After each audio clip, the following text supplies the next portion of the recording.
नमस्कार।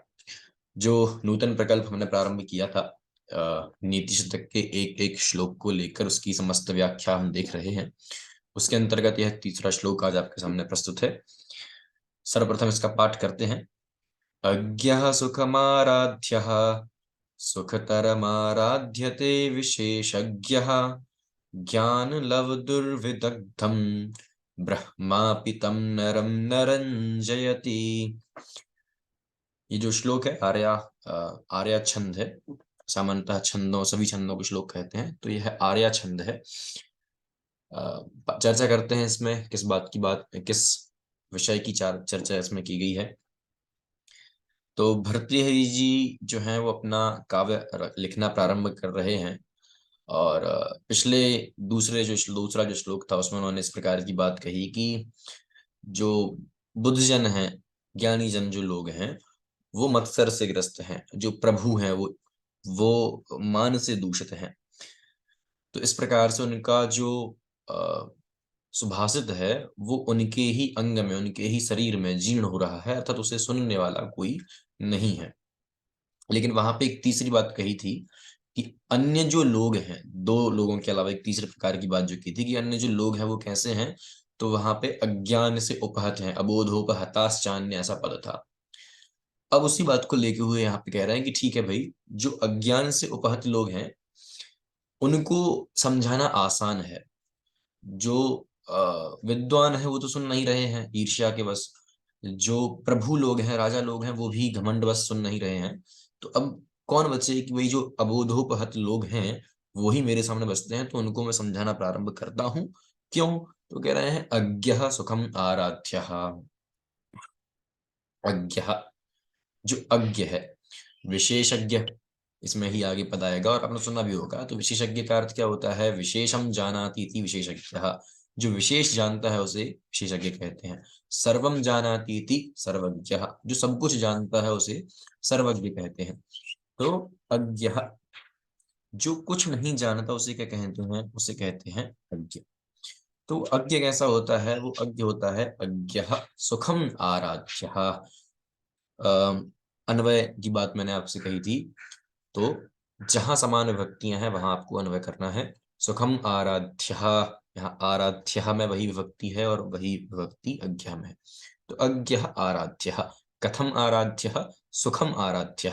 कि जो कुछ भी नहीं जानने वाला व्यक्ति होता है उसे सुख पूर्वक बड़ी आसानी से आराध्य किया जा सकता है। आराध्य अर्थात समझाया जा सकता है, समझाकर उसे प्रसन्न किया जा सकता है। इसलिए आप नीचे देख पा रहे होंगे कि आराध्य अर्थात प्रसादनीय, ये अर्थ यहाँ पर लिखा हुआ है। अज्ञ अनायासम अर्थात बिना किसी प्रयत्न के ही सुखपूर्वक ही उसे समझाया जा सकता है। फिर जो विशेषज्ञ, विशेषज्ञ कथमस्ति? विशेषज्ञ कह रहे हैं सुखतरम आराध्यते। जो लोग विशेषज्ञ हैं, किसी बात को विशेष तरीके से जानते हैं, उनको समझाना तो सुखतरम। जैसे इंग्लिश में गुड बेटर बेस्ट ऐसी डिग्रियां चलती हैं, ऐसे ही सुखम, सुखतरम, सुखतमम इस प्रकार से इसमें भी डिग्रियां चलेंगी। तो अज्ञ तो सुखम आराध्य और विशेषज्ञ सुखतरम आराध्यते। उसे तो और भी अधिक आसानी से समझाया जा सकता है, उसे प्रसन्न किया जा सकता है। दो प्रकार के लोगों की बात कर ली। तीसरे प्रकार के लोग कौन है? कह रहे हैं कि ज्ञान लव दुर्विदग्धम तम नरम। देखिए, ज्ञान लव दुर्विदग्धम में जो ध्वनि आ रही है वही तम और नरम में है। ध्वनि से तात्पर्य विभक्ति से। तो ज्ञान लव दुर्विदग्धम द्वितीय विभक्ति, तम द्वितीय विभक्ति, नरम द्वितीय विभक्ति। तो ये एक ही विशेषण विशेषण में लगेगा, एक ही व्यक्ति या वस्तु के लिए पद होंगे। तो ज्ञान लव दुर्विदग्धम तम नरम। तम नरम उस नर को, उस मनुष्य को। कैसे मनुष्य को? कि जो ज्ञान के लव से दुर्विदग्ध है। ज्ञान के लव अर्थात अंश, ठीक है। तो ज्ञान के अंश से दुर्विदग्ध अर्थात बुरी तरह जला हुआ है। अब जला हुआ का क्या तात्पर्य है? देखिए यहां भी क्या दिया हुआ है दुर्विदग्ध का, कि आत्मानम निपुणम पंडितम मन्यमानः। अपने आप को निपुण पंडित मानता हुआ। निपुण है नहीं, देखिए, किसी वस्तु को आप पका रहे हैं आंच पर, अगर आप उसे अधिक आंच दोगे तो भी वो जल जाएगी, तब भी उसे दुर्विदग्ध कहा जाएगा। अगर वो कम पकी हुई है तब भी उसे दुर्विदग्ध कहा जाएगा। कम पकी हुई वस्तु अपने आप को पकी हुई माने तो उसे हम क्या कहेंगे कि ये क्या है, दुर्विदग्ध है। तो ऐसे ही कोई व्यक्ति अपने आप को ज्ञान के अंश से बहुत बड़ा ज्ञानी माने तो उसे हम क्या कहेंगे कि ज्ञान लव से दुर्विदग्ध है। तो ऐसा व्यक्ति की जिसके पास ज्ञान तो अधिक नहीं है लेकिन जो अपने आप को बहुत ज्ञानवान मानता है। हिंदी में जैसे कहते हैं कि अधजल गगरी छलकत जाए, ऐसी जिसकी हालत है, ऐसे मनुष्य को कह रहे हैं कि ब्रह्मा अपि ब्रह्म भी साक्षात ब्रह्मा भी आ जाए तो भी तम नरम उस मनुष्य को न रंजयति, उस मनुष्य को नहीं समझा सकते, उसका रंजन नहीं कर सकते। मनोरंजन सुना होगा ना, तो ऐसे ही रंजयति, उसको रंजित नहीं कर सकते अर्थात उसको समझा नहीं सकते, किसी भी बात को उसको ग्रहण नहीं करवा सकते। तो तीन प्रकार के लोगों की बात यहाँ पे कही है और तात्पर्य यही है कि क्योंकि जो विशेषज्ञ हैं उनको तो आसानी से बताया जा सकता है, तो वो तो मेरे उपदेश के पात्र नहीं है। जो अज्ञ लोग हैं उनको भी आसानी से बताया जा सकता है, क्यों? क्योंकि उनको जैसा बता देंगे वो वैसा मान लेते हैं। लेकिन जो ज्ञान लव दुर्विदग्ध होता है वो ननु नच अधिक किया करता है। ठीक है, तो उसको कह रहे हैं कि ब्रह्मा भी नहीं समझा सकता। ये इसके सामान्य अर्थ की और शब्दार्थ की बात हमने की। आ, इसके आगे बढ़े तो हम विभक्ति, वैसे मैं चर्चा करते हुए चला हूँ, शब्द रूप धातु रूप भी एक बार देख लेते हैं, प्रत्यय देख लेते हैं। अज्ञा क्या है? आ, ना जानाति इति अज्ञा, इस प्रकार से इसमें उपपद तत्पुरुष समास हम कहेंगे, औपसर्ग उपपद पूर्वक अर्थात नए उपपद पूर्वक ज्ञा धातु से का प्रत्यय करने से ये अज्ञा शब्द बनेगा। आराध्य, ये अज्ञा का विशेषण है, तो जो विभक्ति अज्ञा में है वही आराध्य में है, अर्थात प्रथमा विभक्ति। सुखम और सुखतरम दोनों में ही प्रथमा विभक्ति एक वचन है। विशेषज्ञ प्रथमा विभक्ति एक वचन है।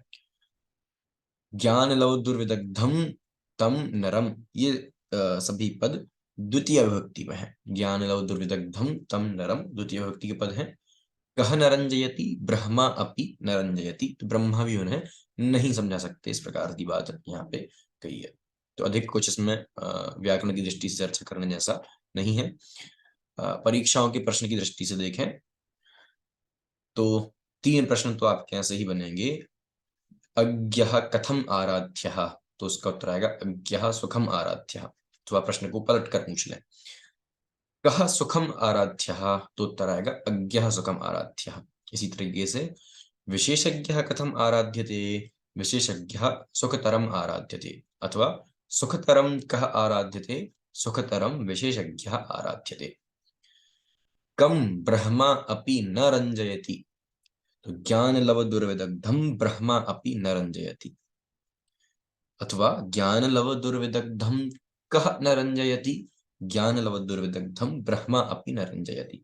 मैं संस्कृत से ही प्रश्नोत्तर इसलिए कर रहा हूं क्योंकि प्रायः जो बोर्ड की परीक्षाएं हो अथवा प्रतियोगी परीक्षाएं हो सभी जगह आपको संस्कृत से ही प्रश्न पूछा जाता है। ठीक है, और थोड़ा सा अभ्यास भी हो जाएगा संस्कृत का। तो इस प्रकार से इससे बनने वाली ये प्रश्न थे। उम्मीद है आपको ये विशेष रूप से समझ में आया होगा। इसमें जैसे अज्ञा में मैंने उपपद तत्पुरुष बताया, उसी प्रकार से विशेषज्ञ में भी उपपद तत्पुरुष होगा। विशेषम जानाति इति विशेषज्ञ। ज्ञान लव दुर्विदग्धम, ज्ञानस्य लवः ज्ञान लवः षष्ठी तत्पुरुष।